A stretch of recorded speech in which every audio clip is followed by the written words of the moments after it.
السلام علیکم ورحمۃ اللہ۔ میں مفتی عرفان قاسمی، تبلیغ ٹی وی آفیشیل ہمارا چینل ہے جہاں زندگی کے ہر گوشے سے متعلق اسلام کی رہنمائی پیش کی جاتی ہے۔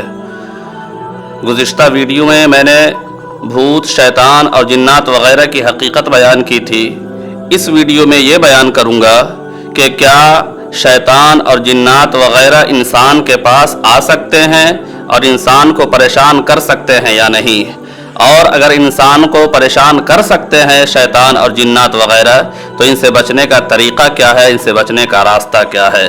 تو یہ بات تو یقینی اور بدیہی ہے کہ شیطان اس کو اللہ تبارک و تعالیٰ نے اور جنوں کو اللہ تبارک و تعالیٰ نے اتنی طاقتیں دے رکھی ہے کہ وہ اپنے آپ کو جس شکل میں چاہے بدل سکتا ہے، اور اس کے واقعات اور انسانوں کے پاس شیطانوں اور جناتوں کے آنے کے اتنے واقعات ہیں، اس کے بدن پر سوار ہونے کے اتنے واقعات دنیا میں دیکھنے میں آتے ہیں کہ اس کا کوئی بھی شخص انکار نہیں کر سکتا ہے۔ اس طریقے کے واقعات مسلمانوں میں بھی پائے جاتے ہیں، ہندوؤں میں بھی پائے جاتے ہیں، عیسائیوں میں بھی پائے جاتے ہیں، یہودیوں میں بھی پائے جاتے ہیں۔ ہر مذہب کے لوگ اس چیز سے متاثر ہوتے ہیں کہ جنات اور شیطان انہیں پریشان کرتا ہے، اور بہت ساری مثالیں قرآن کریم کے اندر انسانوں کو جنات کے پریشان کرنے کی مثالیں موجود ہیں۔ امام سیوطی رحمۃ اللہ علیہ نے خصائص کبریٰ کے اندر امام بیہقی کے حوالے سے ایک واقعہ نقل کیا ہے۔ وہ نقل کرتے ہیں کہ ایک صحابی نبی کریم صلی اللہ علیہ وسلم کے ساتھ کہیں اندھیری رات میں سفر پہ جا رہے تھے، تو ایک جگہ کہیں میدان میں آواز آتی ہے قل یا ایھا الکافرون پڑھنے کی۔ تو نبی علیہ الصلوۃ والسلام نے بھی اس آواز کو سنا، اور وہ صحابی کہتے ہیں کہ وہ آواز مجھے بھی سنائی دی۔ تو نبی علیہ الصلوۃ والسلام نے اس آواز کو سن کر کے فرمایا کہ یہ شرک سے بری ہے۔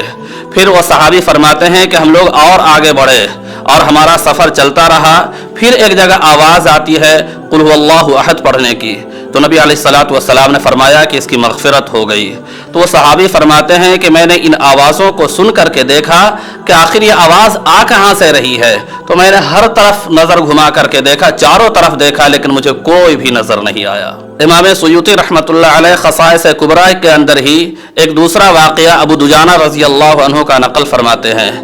فرماتے ہیں کہ ایک صحابی ہیں ابو دجانہ رضی اللہ عنہ،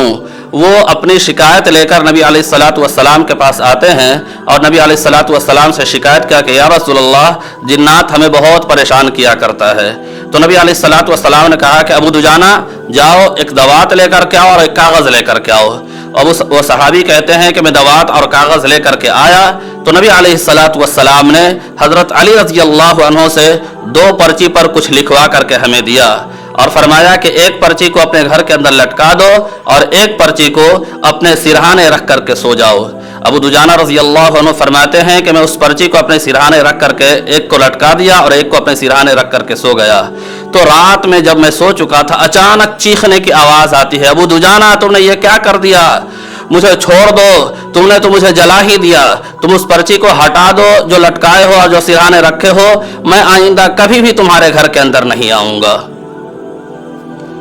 یہ 2 واقعے میں نے بیان کیے، جن 2 واقعات سے پتہ چلتا ہے کہ جنات کی آواز سنائی دیتی ہے۔ اب میں جنات کے اثرات کے بارے میں بتاتا ہوں کہ جنات کس طریقے سے انسان کے اوپر وہ اپنا اثر ڈالتا ہے، اور جنات کا اثر انسان کے اوپر کس طریقے سے ہوتا ہے۔ نبی علیہ الصلوۃ والسلام نے فرمایا، بخاری شریف کے اندر روایت ہے کہ شیطان تمہارے اندر تمہارے رگوں کے اندر خون کے ساتھ دوڑتا ہے۔ جس طریقے سے تمہارے اندر تمہارا خون دوڑتا رہتا ہے، اسی طریقے سے شیطان بھی تمہارے اندر دوڑتا رہتا ہے۔ یعنی کہ شیطان، اس سے پتہ چلتا ہے کہ شیطان انسان کے جسم کے اندر داخل ہو سکتا ہے۔ اسی طریقے سے جمائی کے بارے میں روایت ہے کہ جب جمائی آئے، جیسے منہ کھلتا ہے، جب انسان سستی میں ہوتا ہے تو منہ پھاڑتا ہے، جسے جمائی کہا جاتا ہے، تو جمائی کے بارے میں حدیث شریف کے اندر ہے کہ جب جمائی آئے تو تم اسے روکنے کی کوشش کرو، اور جب نہ روک سکو تو تم اس کو ہاتھ سے بند کر لو، کیونکہ اگر جب انسان ہاتھ سے بند نہیں کرتا ہے تو شیطان اسے دیکھ کر کے ہنستا ہے اور اس کے جسم کے اندر، پیٹ کے اندر داخل ہو جاتا ہے۔ تو اس روایت سے بھی معلوم ہوا کہ شیطان انسان کے جسم کے اندر داخل ہو سکتا ہے۔ اچھا، ایک چیز اور بہت زیادہ لوگوں میں مشہور ہے، سو یہ بھی بتاتا چلوں کہ جب جمائی آتی ہے ہے اور انسان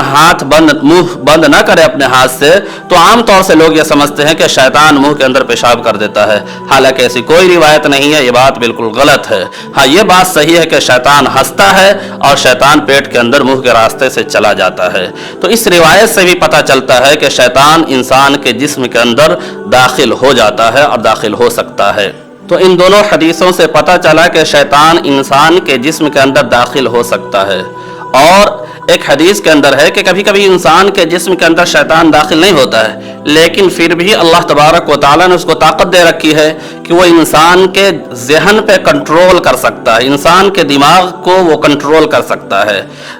نبی علیہ الصلوۃ والسلام نے فرمایا کہ شیطان انسان کے دل پر اپنا سونڈ رکھے رہتا ہے، اور جب جیسے ہی انسان اللہ کا ذکر کرتا ہے تو وہ سونڈ کو ہٹا لیتا ہے، اور جب انسان کا دل اللہ کے ذکر سے غافل ہوتا ہے تو وہ وسوسہ ڈالنے لگتا ہے۔ تو معلوم ہوا کہ شیطان اپنے سونڈ کے ذریعے سے، جس طریقے سے مچھر اپنے سونڈ کے ذریعے سے ہمارے جسم سے خون نکالتا ہے، اسی طریقے سے شیطان اپنا سونڈ ہمارے جسم کے اندر ڈال کر کے ہمارے دماغ کے اندر اور ہمارے دل کے اندر وہ اپنی باتوں کو ڈال سکتا ہے، اور وہ ہمارے دل اور ہمارے دماغ کو کنٹرول کر سکتا ہے۔ اللہ تبارک و تعالیٰ نے اسے اتنی طاقت دی ہے۔ جیسے قرآن کریم کے اندر ہے کہ سود کے بارے میں اللہ تبارک و تعالیٰ نے فرمایا ہے الذین یأکلون الربا لا یقومون الا کما یقوم الذی یتخبطہ الشیطان من المس، کہ جو لوگ سود کھاتے ہیں قیامت کے دن وہ لوگ ایسی حالت میں کھڑے ہوں گے جیسے شیطان نے ان کو خبتی بنا دیا ہو۔ یعنی شیطان نے جس طریقے سے شیطان خبتی بنانے کا مطلب یہ ہے کہ وہ ایک مجنون کی طرح، بے ہوش کی طرح کھڑا کا کھڑا رہ جائے گا۔ یعنی جس طریقے سے جب انسان بے ہوش ہوتا ہے تو اپنے جسم پر اور اس کے اپنے دماغ پر اس کا اپنا کنٹرول نہیں ہوتا ہے، اسی طریقے سے شیطان اس کو جس طریقے سے خبتی بنا دیتا ہے، اسی طریقے سے کل قیامت کے دن وہ خبتی بن کر کے کھڑا ہوگا، مدہوش کھڑا ہوگا، اسے کچھ طرح کا ہوش نہیں ہوگا۔ تو اس آیت کے اندر بھی اللہ تبارک و تعالی نے فرمایا کہ جس طریقے سے دنیا میں کسی کو شیطان خبتی بنا دیتا ہے، اس طریقے سے خبتی بن کر کے قیامت کے دن کھڑا ہوگا۔ تو پتہ چلا کہ دنیا کے اندر بھی انسان کے دماغ پر شیطان اور جنات کنٹرول کر سکتا ہے، اور اس کے دماغ کو اپنے حساب سے وہ چلا سکتا ہے۔ یہ چند واقعات تو میں نے وہ بیان کیے ہیں کہ جس میں جنات کی آواز سنائی دیتی ہے، یا پھر جنات اور شیطان کے انسان کے جسم کے اندر داخل ہونا پتہ چلتا ہے، یا پھر انسان کے دماغ کو کنٹرول کرنا پتہ چلتا ہے۔ اور کچھ واقعات تو ایسے ہیں کہ جنات اور شیطان کو اللہ تبارک و تعالی نے اتنی طاقت دے رکھی ہے کہ وہ جو چیزیں ہارڈ چیزیں ہیں، لیکوڈ نہیں، جیسے ہوا ہے وہ تو بہنے والی چیزوں سے پتہ نہیں چل سکتا ہے، جو چیزیں ہارڈ ہیں ان چیزوں کو بھی شیطان اپنی طاقت سے چاہے تو ایک جگہ سے دوسرے جگہ لے جا سکتا ہے، ایک جگہ سے دوسری جگہ منتقل کر سکتا ہے۔ قرآن کریم کے اندر سورہ نمل کے اندر حضرت سلیمان علیہ السلام کا واقعہ ہے کہ سبا کی ملکہ تھی، ملکہ سبا، جس کا نام بلقیس تھا۔ قرآن کریم کے اندر اس کا واقعہ مشہور ہے کہ ملکہ سبا بلقیس کو حضرت سلیمان علیہ السلام نے اسلام کی دعوت دی۔ جب ملکہ سبا کے بارے میں معلوم ہوا تو حضرت سلیمان علیہ السلام نے اسلام کی دعوت دی اور کہا اللہ تعالی علیہ واتونی مسلمین، کہ میرے مقابلے میں سرکشی نہ کرو، تکبر نہ کرو، اور فرما بردار ہو کر کے آ جاؤ۔ تو پہلے تو وہ آنے سے ہچکچاتی ہے اور منع کرتی ہے، لیکن جب دیکھتی ہے کہ اب کوئی چارہ نہیں ہے تو وہ حضرت سلیمان علیہ السلام کے پاس آنے کے لیے گھر سے روانہ ہو جاتی ہے۔ جب وہ جیسے ہی وہاں سے نکلتی ہے، ادھر سلیمان علیہ السلام کو معلوم ہو جاتا ہے کہ وہ نکل چکی ہے، اور ادھر سلیمان علیہ السلام کا دربار لگا ہوا تھا۔ تو سلیمان علیہ السلام نے کہا کہ اپنے درباریوں سے کہ کوئی ہے جو ملکہ سبا کے تخت کو اٹھا کر کے لے آئے۔ تو ایک جن نے کہا فقال عفریت من الجن انا آتیک بہ قبل ان تقوم من مقامک، تو ایک جن نے کہا جو بہت طاقتور جن تھا، قرآن کریم کے اندر جن کا ہی لفظ ہے، قال عفریت من الجن، کہ ایک طاقتور جن نے کہا کہ میں اس کے تخت کو اس سے پہلے لا سکتا ہوں کہ آپ کی مجلس ختم ہو، یعنی آپ کی مجلس کے ختم ہونے سے پہلے میں ملکہ سبا کے تخت کو آپ کے سامنے لا سکتا ہوں۔ تو اس اور پھر آگے ہے کہ ایک دوسرے نے کہا کہ آپ کے پل جھپکنے سے پہلے میں اس کو لے آؤں گا، اور وہ پل جھپکنے سے پہلے لا دیتا ہے۔ تو اس واقعے کے اندر دیکھیں کہ اللہ تبارک و تعالیٰ نے بیان فرمایا شیطان جنات کی طاقت کے بارے میں کہ آپ کے مجلس کے ختم ہونے سے پہلے میں تخت کو اٹھا لاؤں گا۔ تخت کوئی ایسی چیز تو ہوا تو ہے نہیں کہ جسے دیکھا نہ جا سکے، ایک ہارڈ چیز ہے۔ تو شیطان ایک ہارڈ چیز کو بھی ایک جگہ سے دوسری جگہ سے، ایک ہارڈ چیز کو بھی ایک جگہ سے دوسری جگہ منتقل کر سکتا ہے اور لے جا سکتا ہے۔ اب باقی اس کے لے جانے کی کیفیت کیا ہوتی ہے یہ تو اللہ تبارک و تعالیٰ ہی زیادہ جانتا ہے اور باقی جن ہی جانتے ہیں۔ اور ممکن ہے کہ ہو سکتا ہے کہ جیسا کہ جنات کو پیدا کیا اللہ تبارک و تعالیٰ نے بہت ہی لطیف جسم سے، جو آگ کی لو ہوتی ہے اس سے پیدا کیا، ہو سکتا ہے کہ جنات کے اندر اتنی طاقت ہو کہ وہ جس چیز پر ہاتھ رکھ دے وہ بھی اسی طریقے سے لطیف شے ہو جائے اور لطیف جسم والی چیز ہو جائے، بہت ہی باریک ہو جائے اور دوسروں کی نظروں سے اوجھل ہو جائے۔ باقی صحیح چیز تو اللہ جانتا ہے اور باقی وہ جنات جانتے ہوں۔ تو ایک ہارڈ چیز کو بھی منتقل کر سکتا ہے۔ اور گزشتہ ویڈیو میں نے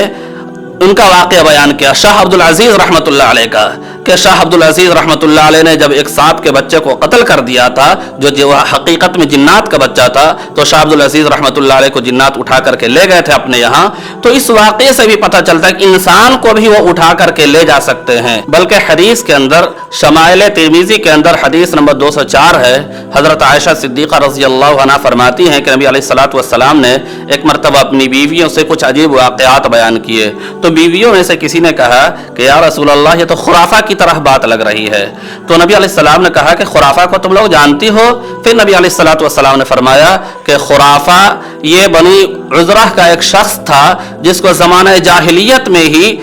جن اٹھا کر کے لے گئے تھے اور بہت دنوں تک اس کو اپنے پاس رکھے اور پھر بہت دنوں کے بعد وہ لا کر کے انسانوں کے پاس چھوڑ گئے،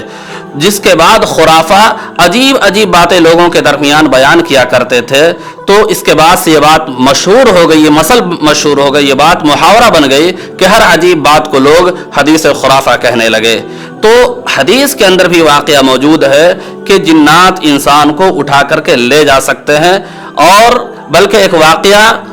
میں اپنے گاؤں کا بیان کرتا ہوں، جو ہمارے گاؤں کے اندر ایک واقعہ پیش آیا کہ میرے گاؤں کا ایک لڑکا تراویح کے بعد، عشاء کی نماز ہوئی، اس کے بعد تراویح ہوئی، تراویح کے بعد تراویح کی نماز جب ختم ہوئی تو وہ گھر جا رہا تھا۔ ابھی گھر کے دروازے پہ پہنچا تھا کہ اس کا ہاتھ پیچھے سے آ کر کوئی پکڑا۔ وہ جیسے ہی مڑ کر کے دیکھتا ہے کہ اس کی آنکھ بند ہو جاتی ہے اور وہ غائب ہو جاتا ہے۔ پوری رات اس کے گھر کے لوگ پریشان رہے، محلے کے لوگ بھی ڈھونڈتے رہے کہ آخر کہاں گیا۔ سارے رشتہ داروں سے پوچھ لیا گیا، معلوم کر لیا گیا کہ آخر کہیں ہو کہ اس کی کچھ خبر پتہ چلے، کچھ نہیں پتہ چلا۔ اور صبح میں وہ کہتا ہے کہ جب میری آنکھ کھلی تو میں وہیں پہ کھڑا تھا جہاں سے میں غائب ہوا تھا۔ تو انسان کو بھی جنات لے جا سکتے ہیں۔ بلکہ ایک واقعہ میں اپنے گھر کا بتاتا ہوں۔ میرا چھوٹا بھائی ہے، وہ ایک مرتبہ میرے گاؤں کے بغل میں ایک جگہ مزار لگتا ہے وہاں، اور مزار کے موقع سے میلہ بھی لگتا ہے، وہ میلہ دیکھنے چلا گیا۔ وہاں سے لوٹنے میں ذرا رات ہو گئی، رات اتنی بھی نہیں ہوئی تھی کہ بہت رات ہو جائے، بلکہ عشاء سے پہلے ہی کا وقت تھا، ابھی عشاء کی نماز بھی نہیں ہوئی تھی۔ وہاں سے وہ لوٹ رہا تھا تو راستے میں ایک پل ہے جہاں پہ کچھ لوگ بیٹھے ہوئے، کچھ لڑکے بیٹھے ہوئے تھے۔ ان لوگوں نے پوچھا کہاں جا رہے ہو؟ بولا گھر جا رہے ہیں۔ بولا ڈر لگ رہا، چھوڑ دیں؟ تو اس نے کہا کہ نہیں ڈر نہیں، چلے جائیں گے۔ پھر وہ آنے لگا تو دیکھا کہ اسے کوئی شخص آیا، اس کا ہاتھ پکڑا اور ہاتھ پکڑتے کے ساتھ اس کی آنکھ بند ہو گئی۔ اور وہ پھر جب اس کی آنکھ کھلی تو ایک درخت ہے جس کو بڑھ کا پیڑ کہتے ہیں، وہاں پہ اس کی آنکھ کھلی۔ پھر وہاں پہ اس کو چھوڑ کر کے وہ اس طرف جانے لگا اور یہ اپنے گھر کی طرف آنے لگا، لیکن وہ روتا ہوا آ رہا تھا۔ پھر دیکھا کہ پیچھے سے ایک ہوا کی طرح آواز آ رہی، تو دیکھا کہ وہ ایک انسان اڑتا ہوا آ رہا ہے، انسانی شکل میں سے اڑتا ہوا آ رہا ہے، اور اس کو پکڑا، بغل سے اس کا پکڑا، اس کو اٹھا لیا۔ ابھی اس کی آنکھ کھلی ہی ہوئی تھی تو فوراً ایک ہاتھ اس کے آنکھ کے سامنے ہاتھ پھیرا، جس کی وجہ سے اس کی آنکھ بھی بند ہو گئی۔ اس کے بعد پھر وہاں سے اس کو لایا اور اسکول ہمارے گاؤں کے اندر، اس اسکول کے پاس چھوڑ دیا۔ تو وہاں سے ایک انسان اس کو سائیکل پہ بیٹھا کر کے گھر پہ چھوڑ دیا۔ تو اللہ تبارک و تعالیٰ نے اس کو اتنی طاقت دی ہے کہ وہ اپنی شکل بدل کر کے کسی بھی وقت کسی بھی حالت میں انسان کے پاس آ سکتا ہے اور انسان کو اٹھا کر کے لے بھی جا سکتا ہے، انسان کے ذہن پہ بھی کنٹرول کر سکتا ہے، انسان کے جسم پہ بھی کنٹرول کر سکتا ہے۔ اب ایک مسئلہ یہ ہے کہ کیا کوئی مرا ہوا انسان